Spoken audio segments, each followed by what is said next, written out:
In this proud land we grew up strong. We were wanted all along. I was taught to fight, taught to win. I never thought I could fail. No fight left, or so it seems. I am a man whose dreams have all deserted. I've changed my face, I've changed my name, but no one wants you when you lose. Don't give up, 'cause you have friends. Don't give up, you're not beaten yet. Don't give up, I know you can make it good. This place has a rich history to it. What happens to space as it's just left alone, as nobody takes care of it? Now, as we can see, the grass is cut. Okay, they have a mower go in and cut the grass. But I want you to notice in this whole space right here, there is one trash can right there, way over there. There's two tables that are kind of messed up. There's benches flipped over. Rocks that people threw over it years ago onto the tennis courts. Who knows how long that's been there. And it's not about nobody's taking care of it, or nobody wants to take care of it. It's that nobody does take care of it. Who's responsible for it? So I'm trying to get my kids to see that it's not the city's fault, it's not the school district's fault, that it's this way, it's our fault. If we let this happen to our community, then we're the blame. We're the ones that should be out here saying we should clean it up. But what do we want to clean up? Well, if we don't want to play tennis, we're not going to want to clean up something. But if we want to grow food, we're going to have a clean space. If we're going to want to have kids playing here, we're going to have a clean space. And the kids finally see that it's their responsibility. Even the first day that we came out with our iPads, etc., there was trash out here, and I had them, they grabbed bags, and we cleaned up the alley on the way out just to get that community involvement going. Because they finally realizing that it's not the custodian's responsibility to pick up trash. It's our responsibility. And so project-based learning has opened up so many opportunities for these kids to finally care about what they're learning and what they're doing every day.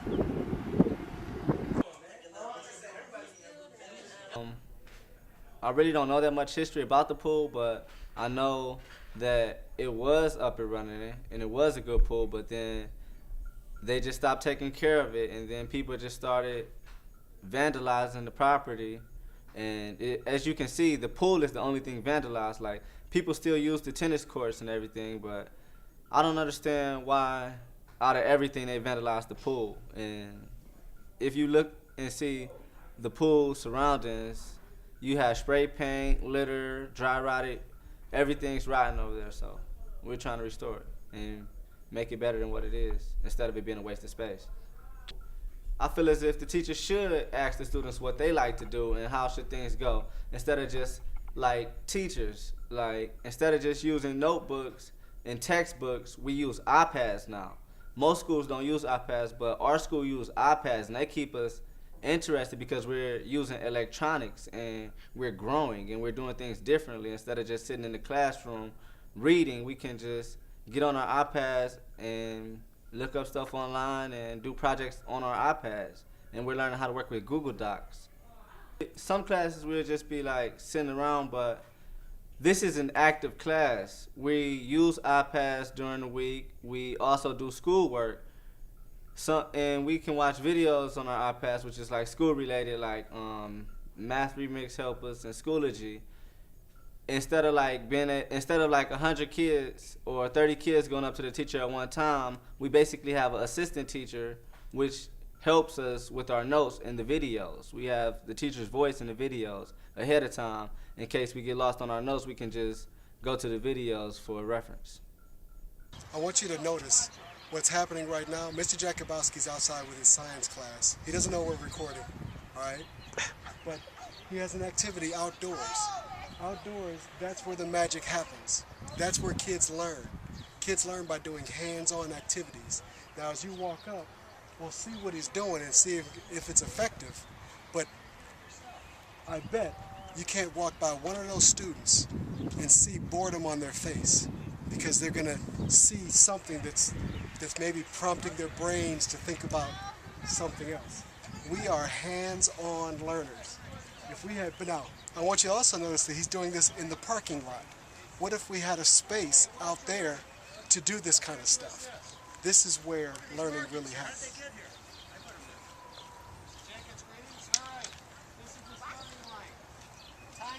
We have a pool that is just sitting there. It's disgusting, it's nasty, and it's really infecting our community. I really think so. And we overlooked it for so many years. And the fact that it's being brought to our attention, and like I said, we can be creative about it. You know, we're finally getting a project that we can say, well, this is a problem, let's do something about it. Because so many people talk. We talk about it all the time. We say, well, yeah, that's a pool that's just sitting there, it's decaying, it's disgusting, nobody's using it, but nobody's doing anything about it. And I really feel like it's amazing to me that we're finally getting to do something about it. Like, it's serious. Because I'm going to be honest, when Mr. Jenkins brought this to our attention, I didn't think it was serious. Right. I thought we were this is basically another math thing that we're doing. But this is serious. Like, we're really finally doing something about it. We're talking about financial, you know, we're making spreadsheets and things like that. So I think that's great. We can bring this together in We many hope ways. so. Yeah, like, I mean, it's plenty of community work that can get done.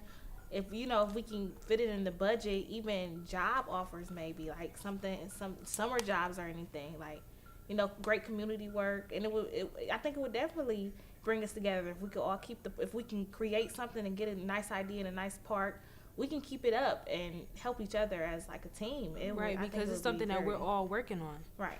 So I'm pretty sure it'll be maintained, because like I said, we're all working on it together. We're all pitching in ideas. It might not be the same, but we're all pitching in ideas. And I think, like I said, the more you pitch in, the more you want to maintain it, because you feel like this is something that you created. Right, and you don't want to mess it up. About this. Right. Like, since it's been brought to our attention, we've been paying attention to it and working on it, and we took walks outside and even got to explore it a little bit and get a feel of it.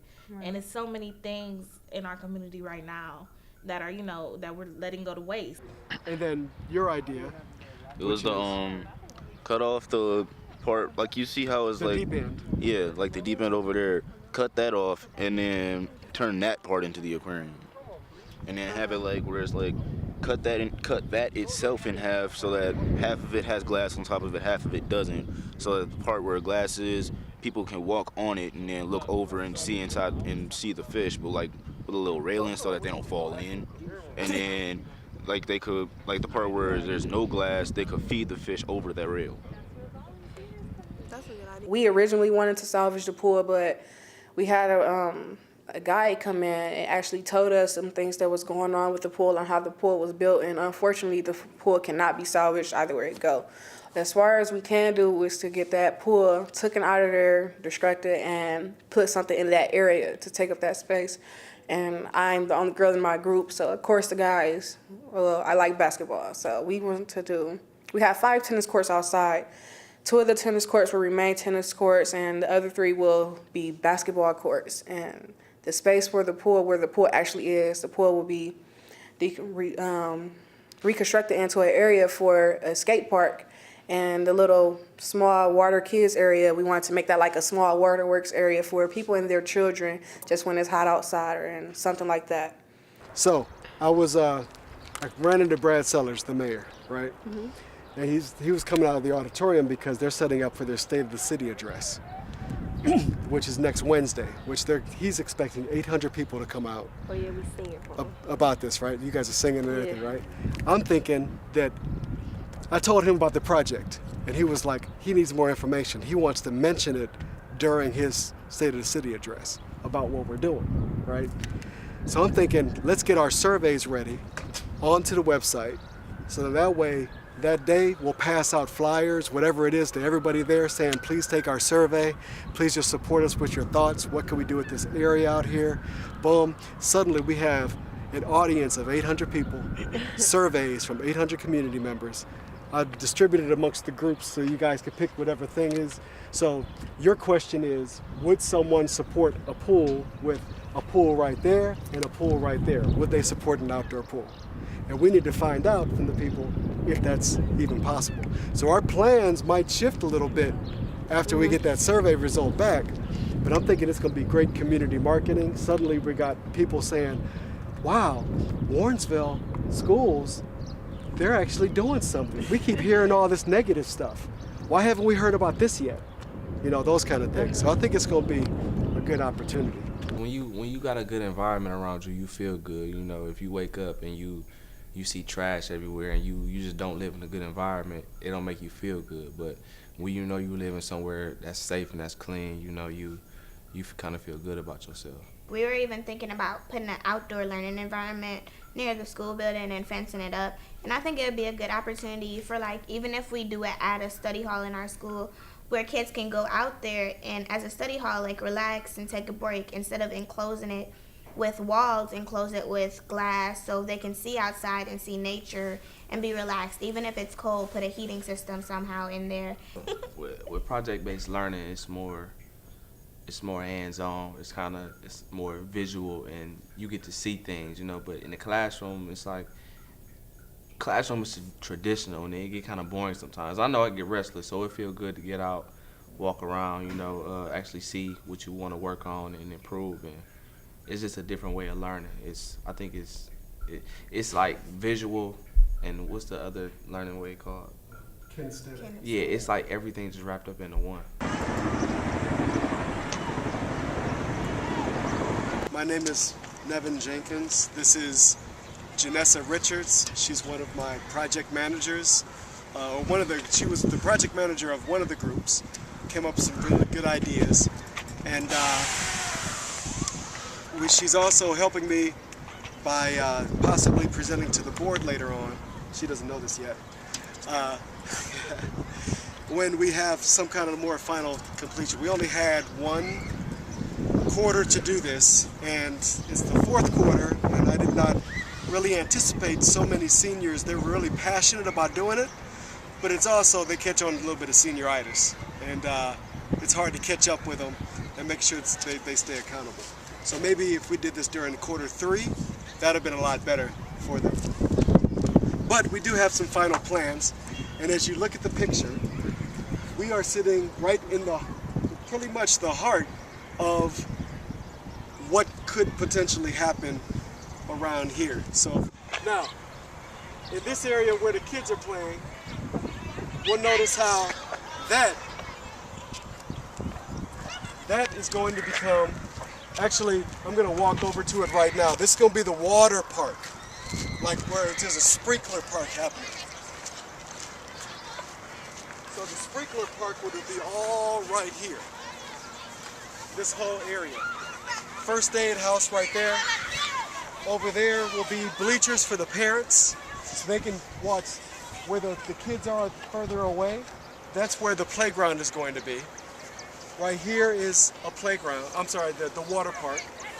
And then as we move that way on the plans, you're gonna see how there are 2 hoop houses. Now the hoop houses are garden houses, which are going to help us have the income and also provide vegetables to the schools. Okay, so our schools will have fresh vegetables from our hoop garden, which runs all year long, and there's a new cycle of plants every 20 days. So there's a lot of money that could be generated also, because within this place, we're gonna have a marketplace where community residents can also come and buy vegetables for whatever there wants to be planted. So as we look at this plan, there's some things in here that I want to make sure don't get overlooked. And the first thing is over in this area, there's a community produce marketplace. This is where It's kind of like if you've ever been in Maple Heights at Farmer Jones, a small spot where they collaborate and put their vegetables to be able to sell to the community. This middle spot right here is kind of like, it's for Hoop House Collaboration. It has a pavilion over it. And the idea is as the vegetables come out, there could be students coming through, picking vegetables, putting them in the right locations, getting them. And so I have this 10-foot path going up. So a truck could back up in here and then also take vegetables away from this location. Or some kind of like little golf cart, something that's more energy economical for us. But there's also a little space right here which is just kind of like empty. Over here is our outdoor learning space, in which I want to point out that it's 40 feet by 50 feet right now. And to put it in perspective, this classroom is 30 feet by about 40 feet. So it's a pretty large area that we could technically have 2 classes in that area at one time, way over here. Now, the people that helped contribute to this project, and I want to be very thankful for, Vince Adams, he's the financer behind the energy project, and he's the one that wants to communicate to Brad Sellers, the mayor, and also to our business director about what our energy savings could be like. He works with John. He was the very energetic person that came in to talk to our kids about energy use and how we could save 90% of our energy costs just by changing over to LED. And then Vince would finance those projects. And they brought David Mays in also because David Mays, he was a quarterback for the Browns back in the 70s, I believe. He's also a financer for the project, so he's trying to get different people together to see how we could do this. And Byron Dillard, he's just an educational entrepreneur in different sorts. So he started this software company for education with David Van Horn. And they're constantly bringing ideas to the project also, and they're also working with that other crew with Vince Adams. So I'm very appreciative of those people coming in and speaking with my students. Mark Fritz came in, the business director, and he gave kids some things to think about and how to turn that pool into something else. What are the limitations? I'm very thankful for that. And I'm very thankful for allowing the Warrensville Heights City Schools administration for allowing me to run with the project and to try something new and to see what happens. And so far, we can see a lot of great things potentially happening. Just ask us. Don't give up, 'cause you have friends.